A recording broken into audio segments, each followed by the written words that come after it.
Did that literally just happen? Oh my god, Kara, you just boom. You just went up in my popularity books quite a bit. Like, yeah. But yeah, One Piece chapter 888, and yeah, that carrot greatness. But before I get into carrot stuff, let's start off. But I gotta say that those homie cannonballs were hilarious. They actually kind of remind me of the bombs from Super Mario Brothers N64 or something. But yeah, just like seeing that, just all those weird faces, like the mustache, like the mustache one, that just the ones that kind of were talking and whatnot.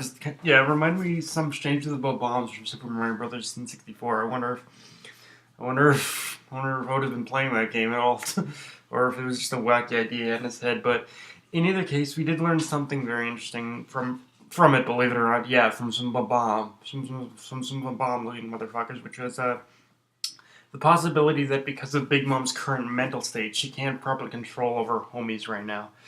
Which and I think in a way it's sort of showing that Oda keeps building up on all these little details that will lead to the Straw Hats, like basically the window of opportunity for the Straw Hats escape. And of course, with them being locked in like they are now by Big Mom's fleet, the setup kind of seems perfect for Praline and or just the Sun Pirates in general to make their move. Because if the Arlong arc taught me anything, it's that fishmen have the ability to take out entire fleets of ships when underwater. Especially, like, fishmen are just like probably the most amazing. Like, out of all of Oda's creations in One Piece, the fishmen are probably my favorite, to be honest with you. So yeah, the fishmen are definitely gonna play a key role here. I can see it just from the way the setup's going. And yeah, let's just move on to that carrot greatness. And like I said, let's talk about what's probably Carrot's most epic moment in the series thus far. Her transforming into a Sulong or Moon Lion apparently was the transformation, which I tried looking up to see if her transformation had anything that correlated to an actual real life myth, but I couldn't find anything. So, like, I assume that there is a myth about a moon lion or a Sulong out there somewhere in like Japanese or Chinese mythology or something like that, but I couldn't find it when I searched it up, so I don't know I don't know, or maybe I was just looking in the wrong place. But anyway, what we do learn from Carrot's from what Karen transformed into is basically the true form of the mink tribe, and this just makes me curious to see what all the other minks would look like transformed. But I am also curious if this is permanent or if it wears off after a certain time elapses or until the full moon is gone. Basically, I'm assuming it's the latter. One of the latters. Either there's a time limit or it disappears after the full moon is gone.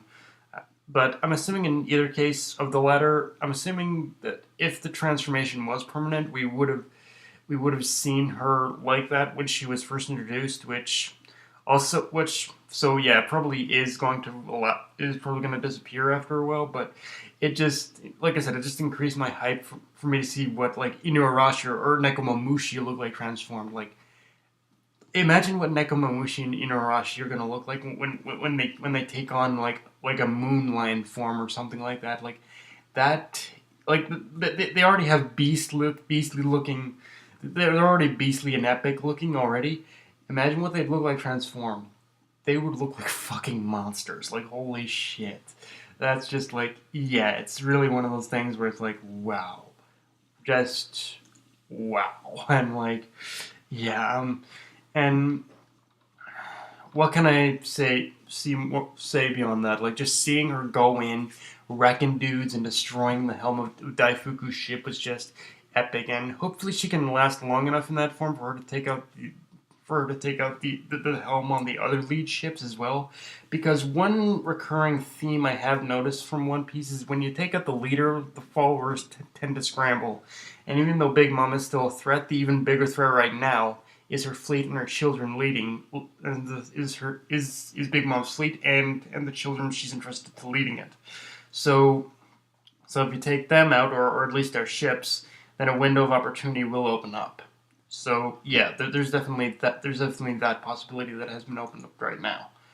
And Having said that, seeing as how Smoothie is one of the fleet commanders, I'm praying right now that I'm praying right now that Oda has been basically by showcasing us that Smoothie is one of Big Mom's fleet commanders or something. I don't know, weird. I thought fleet commander would only be a term I use for Raid 80, but yeah, seeing as how Smoothie is one of Big Mom's fleet commanders right now, I pray that's kind of a setup for a Smoothie versus Carrot fight, because out of all Big Mom's children that we've been officially introduced to, she's gotten the least amount of spotlight. So here's hoping this is a setup for an awesome fight, and to really see what Smoothie can do. And just like I'm already envisioning like the epicness that's gonna come from a Smoothie versus Carrot fight. Like we've already seen what Carrot can do just by jumping through the fucking air. Like holy shit. Like just seeing her, yeah, just seeing her like that, and yeah, just jumping through the air, ripping through guys. Like I said, like honestly, like when basically Carrot transformed, I immediately started thinking Carrot's a werewolf. Carrot's a freaking werewolf. Like yeah. Like the immediate thing that came to my mind was when I saw the transformation sequence of Carrot transforming. I thought Carrot's a werewolf. Like yeah, it's. But of course she's a werewolf. She's like a Sulong or a Moonlion. So yeah, it's but yeah, it is. But yeah, just Carrot versus Smoothie.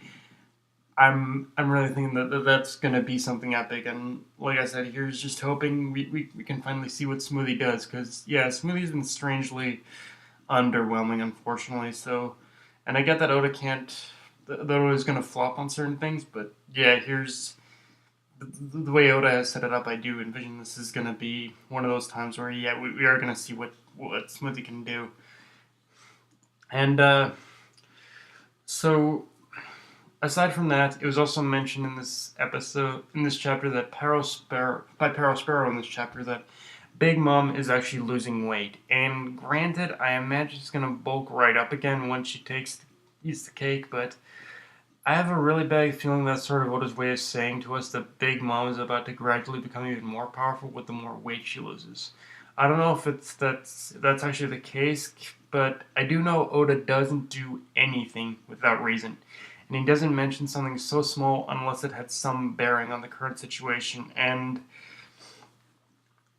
if like it's really hard for me to, if that is going to be the case, to be honest with you, it's really hard for me to ponder that Big Mom can get even stronger than she already is. Like, but I guess like if you think about it, I guess in a way it does make sense too, because in I mean Big Mom has always been strong. She's one of the fucking Yonko, but Big Mom, like age, of course, age does eventually age, and I guess weight and whatnot does kind of it does limit your, if age and gaining weight, that does definitely limit your physical abilities. I definitely know that much. So and then by growing slimmer and stronger, and by growing slimmer and more muscle, you actually do manage to, you do manage to get stronger. So like I'm with the more weight Big Mom loses, I can only imagine this is gonna get worse. Like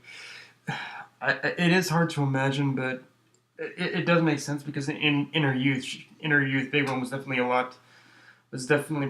more than likely a lot slimmer, I think, but was definitely a little slimmer, maybe even was definitely a little slimmer, maybe, but and it. I'm just trying to picture in my mind right now as to how much more powerful she can really get. Like, that's, if she gets any more powerful than she actually already is, it's it's gonna be a massacre. She's gonna massacre the Straw Hats. So, yeah, whatever the escape plan is, the Straw Hats need to book it the fuck out of there now. But yeah, also one other thing I wasn't really gonna mention too much, because it didn't leave too much of a lasting impression this time, but I think it will play probably a bigger role in the next couple chapters, which is we see Luffy and Katakuri basically going at it again. And yeah, it seems like Luffy is pretty much is prepared to go all in on Katakuri. And well, we've it's basically been, like I said, it's one of those things where we basically see that that Luffy is basically prepared in order to learn hockey in order to predict the future. So he wants to get on. He wants to kind of learn. He wants to learn. I guess Katakuri's method of doing it, but I am hoping that whatever like he learns from this hockey, I hope he can apply it. I hope he doesn't learn. I'm hoping he doesn't just learn. I mean, I know it's going to be powerful enough, but by increasing his observation hockey, I mean look at what Usopp did on Dressrosa. But I am hoping that this observation hockey isn't just going to this new observation hockey isn't all he learns. Like I am still kind of holding out that he's going to learn some new armament hockey techniques or something, and even so, whatever hockey he learns, of course, from this, it is going to be a next step towards learning in order to whatever he learns from this new hockey. I think it is going to be like a next step towards Luffy learning his awakening power. Like I think I've come to understand that Oda is probably going to be taking his time, is going to be taking a lot more of his time with this awakening business. I think like I said, I don't know if we're even going to get his awakening. I think it's just going to be like I think it's just going to be like a setup for him to get his awakening later on down the line. But yeah, we'll have to see. Also, just one final note, I guess, is that we get introduced to Charlotte Bov. It was Charlotte Bavaroy, who honestly, when I saw Bavaroy, I was like, when I first saw him, I immediately started getting reminiscent of Elizabello from Dressrosa again. Like, hopefully, like the whole Bavaroy character, he looks pretty. He reminded me of Elizabello, but here's hoping that he doesn't have as powerful punch because things can't get any worse. And yeah, hopefully he doesn't have as powerful a punch as Elizabello, because if not, then the Strats really are screwed. But yeah, guys, that's pretty much all I have for this review. If you enjoyed the video, like, comment, subscribe, or follow me on Twitter and Facebook. Death Night of Anime, signing off. Later, guys.